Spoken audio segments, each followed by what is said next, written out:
Monseigneur Jean-Pierre Viguemin, bonjour. Bonjour à tous et à toutes. Pour ce Église en Sarthe, nous allons revenir sur l'assemblée plénière de la Conférence des évêques de France qui a eu lieu cette semaine, du 5 au 8. Tout d'abord, pour nos auditeurs, nos auditrices, pourquoi se réunir ? Les évêques se réunissent 2 fois par an pendant une semaine à chaque fois.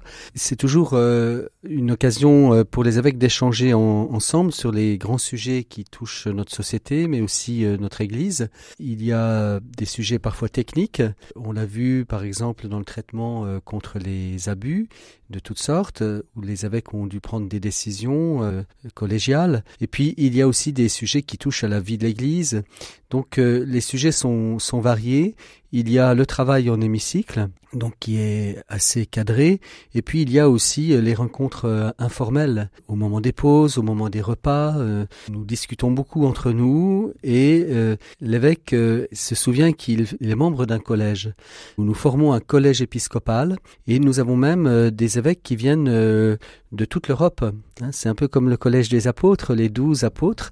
Eh bien, aujourd'hui, les évêques sont beaucoup plus nombreux que les apôtres, mais nous vivons une réelle fraternité et puis nous cheminons dans notre pensée avec les autres évêques. C'est-à-dire que c'est ensemble que nous regardons notre monde, notre Église à la lumière de la foi et de l'Évangile. Donc la vie du collège épiscopal est très importante pour l'Église. Les évêques sont plus nombreux que les apôtres, vous l'avez dit un instant, car la parole du Christ a essaimé, s'est diffusée dans le monde. Bon, là, on est sur la conférence des évêques de France. D'abord, avant de revenir sur ce qui a été dit durant ces 4 jours, c'est important peut-être de rappeler le contexte. Ça fait quelque temps, toutes les semaines, on dit le contexte est difficile, depuis que l'on fait des émissions ensemble. Mais là, en ce moment, depuis les attentats du mois dernier en Israël, la résurgence du conflit, la hausse des actes antisémites en France, c'est vraiment très compliqué. Comment la parole du Christ peut nous aider vraiment à faire la paix entre nous ici ? Les évêques ont dit clairement qu'ils lançaient un appel à la paix. Donc ces conflits à travers le monde nous attristent, ils nous touchent profondément, mais je pense que tous les Français sont touchés par ce qui se passe dans le monde. On vit le 11 novembre et on se souvient que nous-mêmes nous étions engagés dans un conflit très meurtrier avec l'Allemagne. Donc nous avons éprouvé la haine puis la réconciliation avec les Allemands. Et on se dit, la paix doit rester toujours notre horizon. Et alors, on doit demander déjà la désirer, cette paix. On doit la désirer intérieurement. Et notre prière pour la paix dit profondément notre désir à Dieu que la paix s'installe. Alors, on sait bien que ça ne va pas se faire d'un coup de baguette magique, la paix. C'est des processus de paix qui sont parfois longs. C'est facile de faire la guerre. C'est beaucoup plus long de retisser la confiance, de retisser la paix. Et on le voit dans nos propres vies. En quelques paroles, on peut casser une relation. Et par contre, quand il faut retisser la relation, la confiance, ça demande du temps. Donc, ça demande d'abord un désir intérieur de toute une population. Alors, nous nous associons à toutes celles et ceux qui désirent profondément la paix et nous-mêmes, chrétiens, nous prions. Nous exprimons à Dieu ce désir qui nous habite. Donc, il faut comprendre aussi combien nous sommes en amitié avec le peuple juif. C'est, pour nous, chrétiens, c'est le peuple mis à part par Dieu. Nous souffrons vraiment, nous, catholiques, de voir remise en cause la légitimité de l'existence d'Israël. Et puis, en même temps, nous appelons aussi à la justice pour le peuple palestinien, qui a droit à un État libre, maître de lui-même et dont l'humanité entière a besoin. Nous ne nous situons pas dans un camp, nous essayons de comprendre ces phénomènes complexes de rivalité et qui débouchent sur des conflits et on désire que toutes ces situations de crise soient apaisées par, je dirais, la recherche profonde de la paix, en particulier des dirigeants. Donc, et on prie pour eux. Donc je crois que pour l'instant on peut déjà faire cela. On peut aussi exprimer notre soutien. On a tous, peut-être dans nos amis, dans notre voisinage, peut-être l'occasion de rencontrer une personne juive ou une personne musulmane. Et nous pouvons leur dire aussi notre souffrance pour eux et pour leur peuple. Est-ce que vous avez eu peut-être une pensée ou une prière pour le patriarche latin de Jérusalem, le cardinal Pizzaballa, qui est cardinal depuis cette année, qui a proposé de se livrer en échange des otages. Lui qui n'hésite pas d'ailleurs à parler de barbarie en parlant du Hamas qui est sur place. Et oui, il faut bien prendre conscience aussi qu'il y a des Arabes chrétiens, des Palestiniens chrétiens, et nous sommes vraiment en communion de prière avec eux. Eux-mêmes souffrent d'être au cœur d'un conflit, et on a des témoignages d'une présence inspirée profondément par l'Évangile et par ce désir de la paix.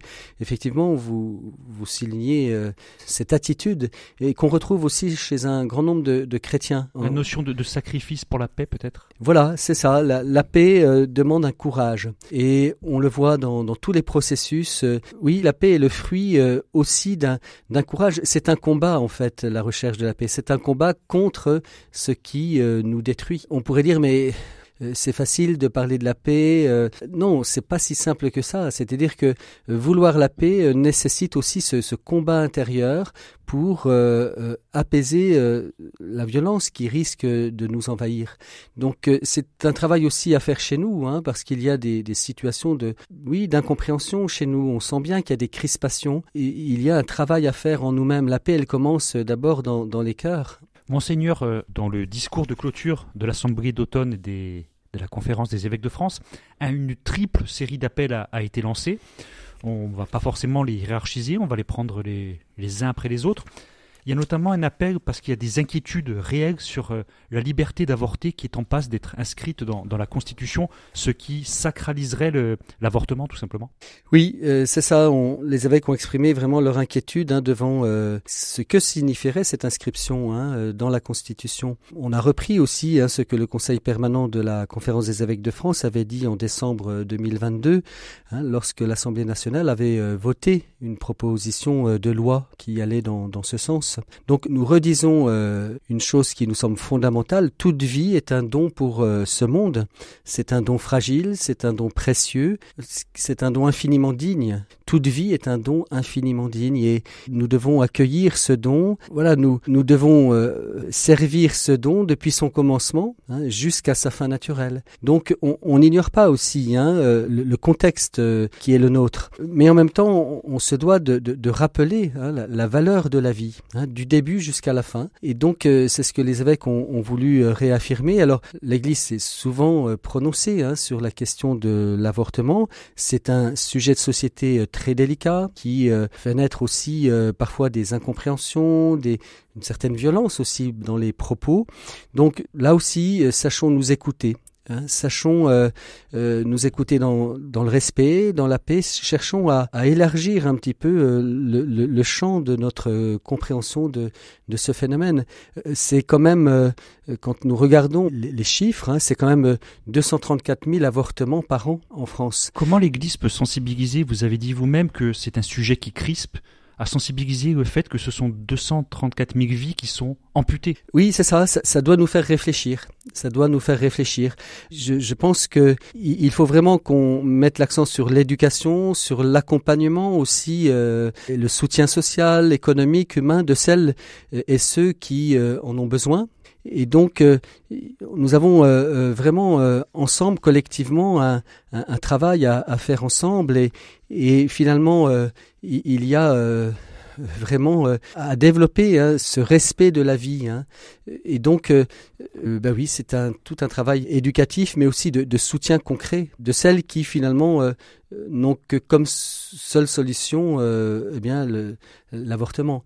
Donc il faut aussi entendre les souffrances, les comprendre, et en même temps collectivement trouver d'autres solutions que le fait de donner la mort en fait à un être vivant. C'est-à-dire que en fait il faut d'abord travailler sur les droits des femmes qui doivent ces droits être davantage promus et garantis. Les évêques de France disent que finalement il faut travailler aussi pour une réelle égalité salariale, une protection contre toutes les violences faites aux femmes. Il faut aussi qu'il y ait un soutien social à leur rôle dans l'éducation des enfants, surtout pour les femmes seules. Il faut aussi appeler à un certain progrès de notre société. Avorter, c'est un acte qui n'est pas banal. Et l'inscrire parmi les droits fondamentaux serait finalement abîmer tout l'équilibre des droits fondamentaux de l'être humain. D'ailleurs, puisque l'on parle du droit à la vie, puisque l'on parle de l'importance de la vie qui est chère à nous autres chrétiens, une autre inquiétude, c'est le projet de loi sur la fin de vie.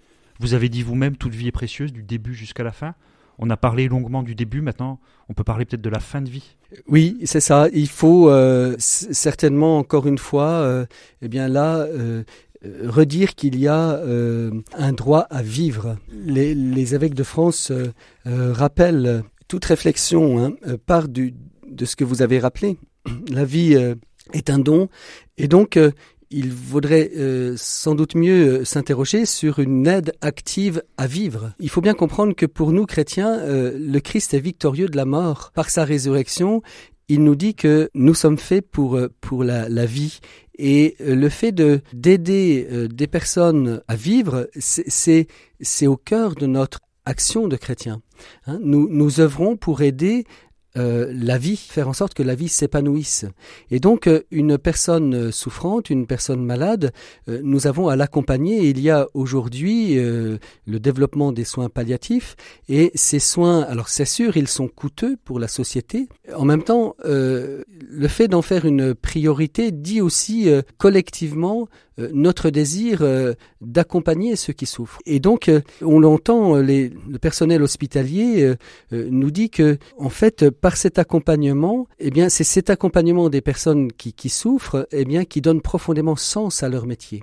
On l'entend aussi chez les médecins. Donc, il y a pour nous collectivement à prendre conscience que nous devons d'abord mettre des moyens pour une aide active à vivre sans souffrance. Et nous avons aujourd'hui, on le sait, les moyens de soulager la souffrance, mais il y a aussi toutes les souffrances psychologiques, les souffrances liées à l'isolement, à la solitude. Et c'est collectivement, c'est en famille aussi qu'on peut soutenir nos malades, nos personnes âgées. Et tout ça nous humanise en fait. Une société s'humanise lorsqu'elle met le plus fragile, le plus pauvre, le plus souffrant au cœur de ses préoccupations. Et si nous avons comme seule solution, une fois encore, la mort, notre société va profondément changer de visage. Une société s'humanise profondément lorsque le plus fragile a la première place. C'est ce que nous révèle le Christ. Et en tant qu'évêque, on ne peut pas dire autre chose. Et on le sent, moi j'ai vu des personnes profondément s'humaniser en faisant eux-mêmes l'expérience de la maladie, par exemple, ou en s'occupant d'un proche qui est malade. Et j'ai vu des personnes se transformer, s'humaniser. On sent qu'il y a une sorte de dilatation du cœur lorsque profondément nous prenons soin du prochain. Alors je sais que beaucoup de personnes prennent soin de leurs proches, et c'est même un travail souvent qui est lourd, c'est une attention qui est lourde, et puis il faut durer. Mais justement pour durer, il faut se soutenir collectivement. Il faut se soutenir en famille, entre amis, entre proches. Et le fait de se soutenir nous humanise profondément et donne un autre visage à notre société. Monseigneur, dans cette série d'appels, il y en a un sur l'appel aux jeunes à s'engager dans l'Église. C'est important quand même de le rappeler. Oui, les évêques adressaient un message aux jeunes suite au JMJ. Alors, il y a aussi des raisons d'espérer dans notre monde. Je viens d'aborder avec vous des sujets graves, lourds. Il y a aussi pour nous évêques des raisons d'espérer, de se réjouir. Et vraiment, nous avons vécu un moment extraordinaire aux Journées mondiales de la jeunesse à Lisbonne. Nous nous sommes réjouis de voir des jeunes aussi nombreux. Il y avait un peu plus de 40 000 jeunes français au JMJ. Et voilà, nous avons vécu cette joie d'être ensemble. Nous avons été touchés aussi par la soif des jeunes, touchés par leur joie, leur prière aussi. Nous les encourageons à témoigner de ce qu'ils ont vécu au JMJ. Et donc, nous avons voulu, nous, évêques, dire aux jeunes que nous voyons l'Esprit Saint à l'œuvre en eux. Ils sont des pèlerins, ils sont des chercheurs de Dieu. Alors on leur dit, poursuivez votre route, c'est la route de l'Évangile, elle conduit au bonheur. L'Évangile profondément nous conduit au bonheur, et on remercie les jeunes pour leur témoignage, pour leur engagement, pour leur espérance. Et c'est ce message-là qu'on voulait aussi adresser aux jeunes que nous avons rencontrés au JMJ. Et moi-même, je vais prochainement les rencontrer fin novembre. Je les rassemblerai un samedi et j'aurai la joie de partager avec eux et de revenir sur ce que nous avons vécu ensemble. Merci Monseigneur. Merci.